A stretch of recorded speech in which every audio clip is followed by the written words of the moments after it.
أعوذ بالله من شرور أنفسنا ومن سيئات أعمالنا من يهد الله فلا مضل له ومن يضلل فلا هادي له ونشهد أن لا إله إلا الله وحده لا شريك له ونشهد أن سيدنا ومولانا محمدا عبده ورسوله أما بعد أعوذ بالله من الشيطان الرجيم بسم الله الرحمن الرحيم إن الدين عند الله الإسلام صدق الله العظيم۔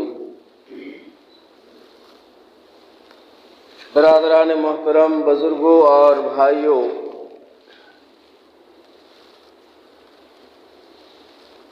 مذہب اسلام جو سب سے اچھا اور سب سے اونچا مذہب ہے، مگر آج دنیا کے اندر کچھ شر پسند لوگوں نے اس کو صفحۂ ہستی سے مٹانے کی کوششیں کر رہے ہیں، اور جگہ جگہ پر آج جو ہے خصوصاً ہمارے ملک میں مسلمانوں پر ظلم زیادتی کا پہاڑ توڑا جا رہا ہے، اور اس کے دل و دماغ میں یہ ہے کہ اس طرح ہم جو ہے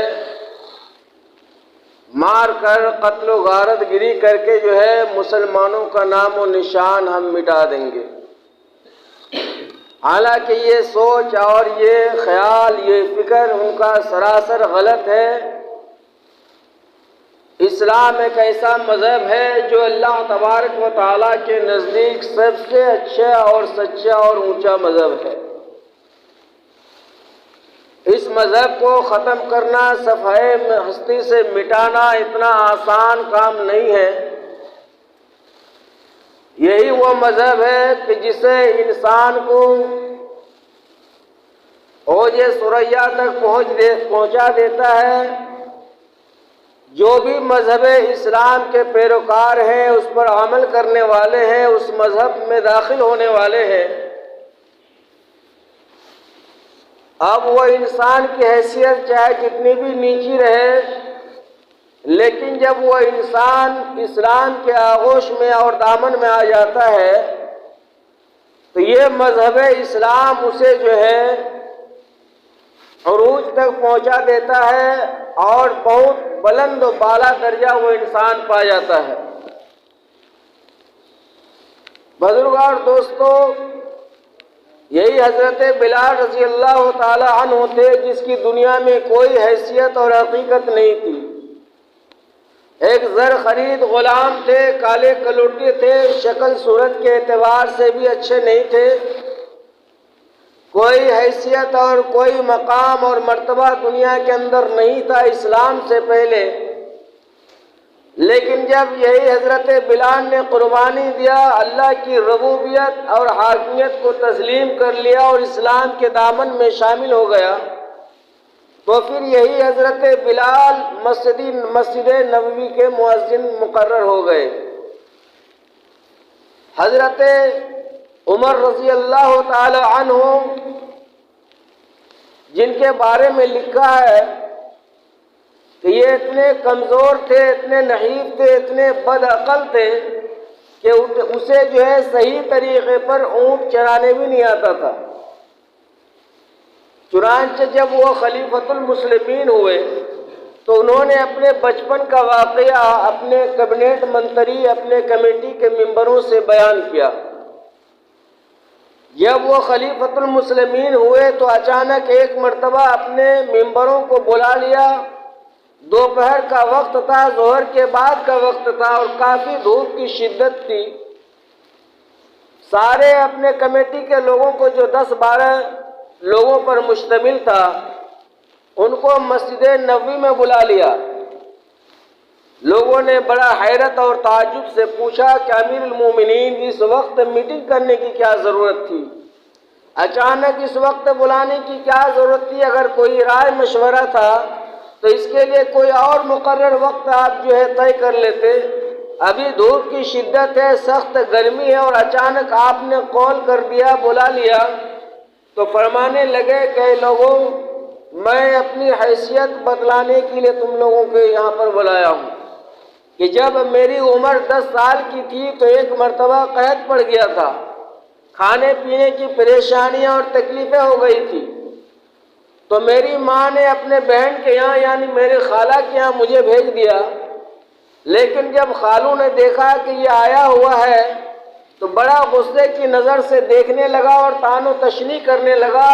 کہ کھانے کے لیے آ گیا میرا گھر، تمہارے یہاں کچھ بھی نہیں ہے، تو ٹھیک ہے تمہاری ڈیوٹی یہ ہے کہ تمہیں دن بھر جو ہے اونٹ چرانا ہوگا جنگل میں جا کر۔ چنانچہ آدمی جو ہے مجبوری کے تحت کیا نہیں کرتا ہے، میں دن بھر جو ہے اونٹ لے جا کر اپنے خالو کا جو اونٹ تھا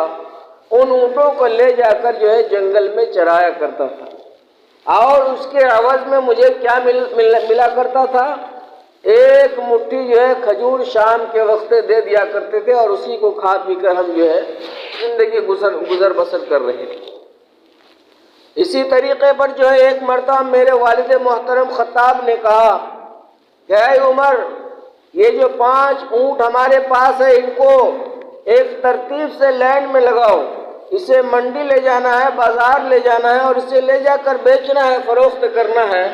تو میری اتنی عقل بھی نہیں تھی کہ ہم اس کو سیدھا طریقے سے ایک لائن میں کھڑا کریں، پہلا اونٹ کو کھڑا کرتا، اس کے بعد دوسرا اونٹ کو کھڑا کرتا، اس کے بعد تیسرے کو کھڑا کرتا تو پہلا جو ہے اپنی جگہ سے ہٹ جاتا، پھر چوتھے کو کھڑا کرتا تو تیسرا اونٹ جو ہے آگے پیچھے ہو جاتا۔ کافی دیر ہونے لگی تو میرے والد صاحب ڈانٹ کر فرمانے لگے کہ عمر، تمہاری اتنی بھی عقل نہیں ہے اور طاقت نہیں ہے کہ 5 اونٹ جو ہے لائن میں تم لگا سکو۔ لیکن اے لوگوں، آج وہی عمر ہے جس کو اسلام کی بدولت اللہ تبارک و تعالیٰ نے 65 لاکھ مربع میل کا خلیفہ اور گورنر بنا دیا۔ تو کہا کہ حضور یہ بات بتلانے کے لیے اتنا ایمرجنسی میٹنگ بلانے کی کیا ضرورت ہے، کسی اور وقت آپ فرما دیتے نماز کے وقت۔ کہا کہ ایمرجنسی کی بات یہ ہے کہ اسی وقت میں جو ہے مسجد نبوی سے میں گھر جا رہا تھا، راستے میں ایک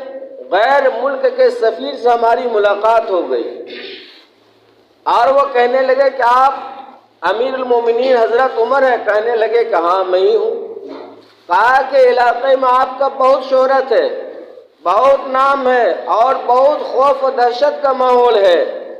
یہاں تک کہ اگر کسی کے سامنے آپ کا نام لیا جاتا تو وہ راستہ بھی کلیئر ہو جاتا۔ تو میرے اندر تھوڑا سا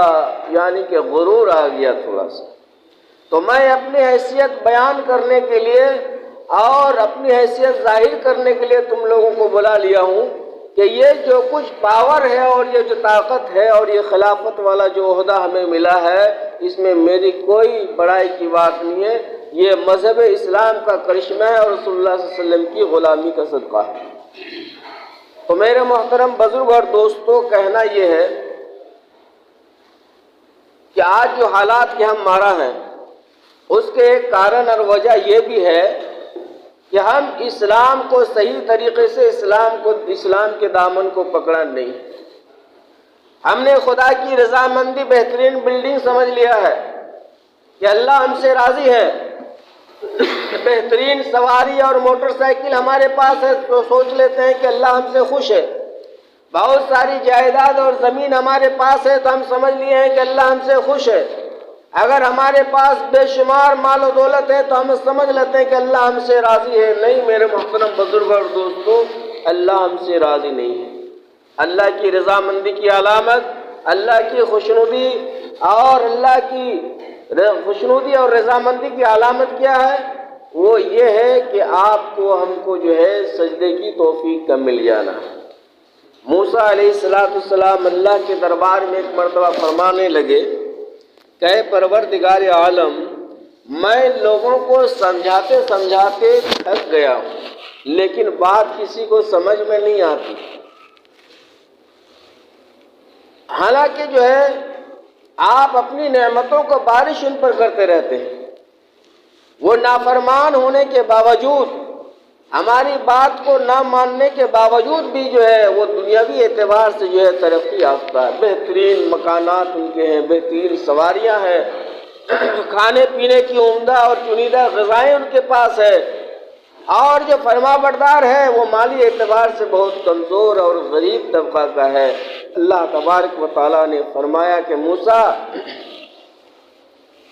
تمہیں معلوم ہے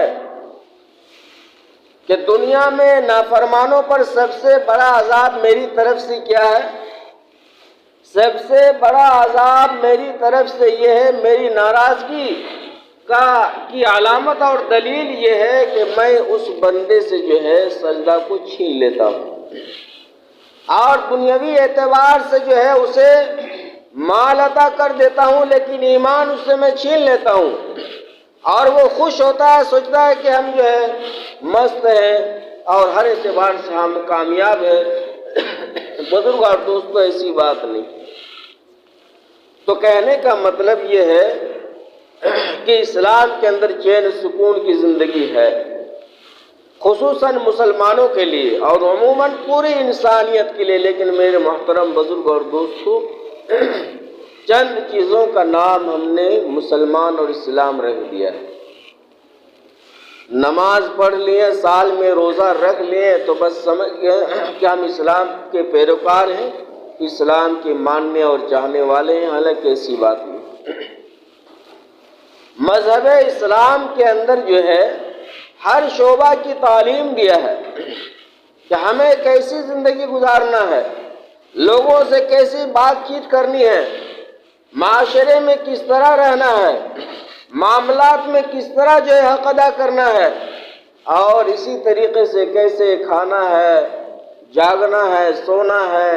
ہر شعبہ کی تعلیم مذہب اسلام کے اندر پایا جاتا ہے، مگر ہم لوگ چند چیزوں کا نام رکھ دیا ہے۔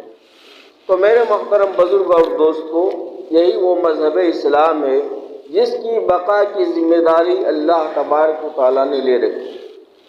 اب دنیا چاہے جتنے بھی کوششیں کر لے مسلمانوں کو اور اسلام کو ہٹانے کا، مٹانے کا، یہ ان کا غلط ارادہ قیامت کے صبح تک کبھی پورا نہیں ہو سکتا ہے۔ آج کچھ آفتیں اور بلائیں جو ہم پر آتی ہیں وہ خود ہمارے ہی بدعمالی کا ثمرہ اور نتیجہ ہے۔ ورنہ صحابہ کرام کے دور کو دیکھیے کہ مالی اعتبار سے وہ انتہا جو ہے کمزور ہوا کرتے تھے، ان کے پاس جو ہے پہننے کے لیے صحیح کپڑا بھی نہیں ہوا کرتا تھا، مگر ایمانی اعتبار سے وہ بہت طاقتور تھے۔ وہ اس لیے اس روئے زمین پر وہ حضرات جاتے تھے، بڑے بڑے بادشاہ حکمراں بھی جو ہے لرز جایا کرتا تھا۔ آج وہ ایمان ہمارے پاس نہیں۔ آج ہمارا ایمان اتنا کمزور ہو چکا ہے، جو گھر سے جو ہے 10 قدم دوری پر مسجد ہے، ہمارا ایمان کھینچ کر ہمیں اللہ کے گھر تک نہیں لا سکتا ہے۔ تو ایمان کو بنانے کی ضرورت ہے، ایمان کو ٹٹولنے کی ضرورت ہے، اپنے گریبان میں منہ ڈال کر جھانکنے اور دیکھنے کی ضرورت ہے میرے محترم بزرگ اور دوستو، ورنہ دنیا میں بھی پریشانی کا سامنا کرنا پڑے گا،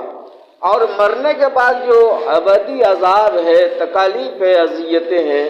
وہ تو یہ ہے۔ اس لیے میرے محترم بزرگ اور دوستو، اسلام چند چیزوں کا نام نہیں، اور مذہب اسلام میں اللہ تبارک و تعالیٰ نے وہ صفت اور طاقت رکھی ہے کہ اگر کوئی حالات کا مارا ہوا انسان، اگر کوئی پریشان حال انسان اگر اسلام کے دامن کو تھام لے کر اس کے آغوش میں آ جائے تو یقیناً اس کا دنیا بھی جو ہے بن جائے گی اور آخرت بھی اس کا سدھر جائے گا، اور پریشانی، دکھ، تکلیف جو ہے اس کا پیچھے چھوڑ دے گی، ترقی اس کی غلام بن جائے گی۔ یہ اسلام کے اندر اللہ تبارک و تعالیٰ نے صفت اور تاثیر رکھی ہے۔ اللہ تعالیٰ ہمیں اور آپ کو مذہب اسلام پر صحیح چل کر اس پر عمل کرنے کی توفیق عطا فرمائے۔ وآخر دعوانا ان الحمد للہ رب العالمین۔